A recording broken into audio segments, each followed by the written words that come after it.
What if I told you that you needed exactly 7 environments to do DevOps well? You probably would call BS on that. But how many do you need? Hello, and welcome to tSQLt Live DevOps Edition.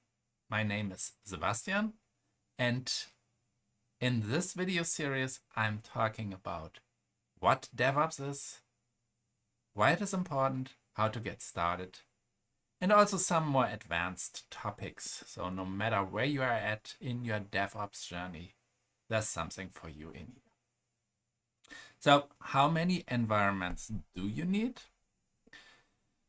It depends. It depends on your setup. It depends on a lot of factors, but there are a few categories of environments that you need. There's your production environment. There's no question there, but depending on if you have one customer or multiple customer, you might have one environment per customer. So there might be many production environments that you have to deal with. Then to make DevOps work, you definitely need a CI environment. There is no question there. CI is where your test cases get run automatically. CI is where you make sure that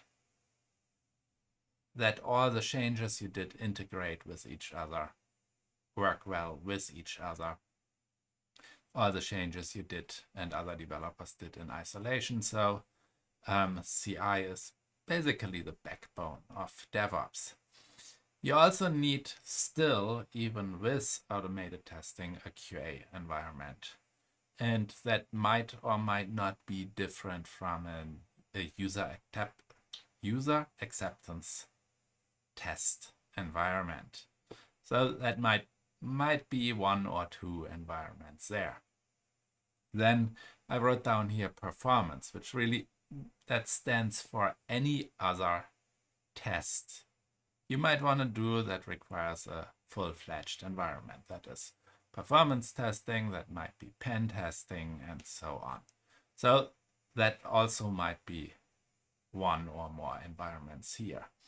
Depending on the size of your application, depending on the performance requirements, you might get away without this.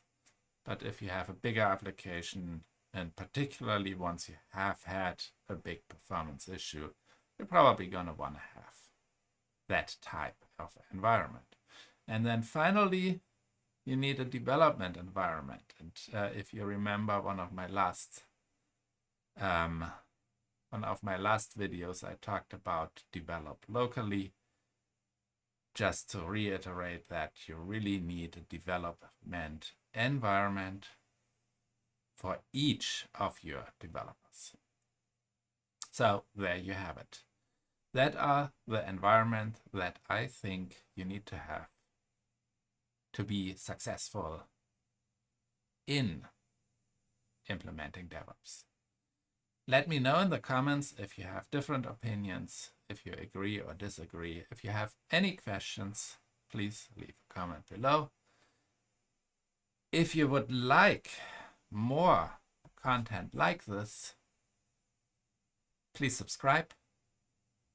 Thank you for watching and have a fabulous day.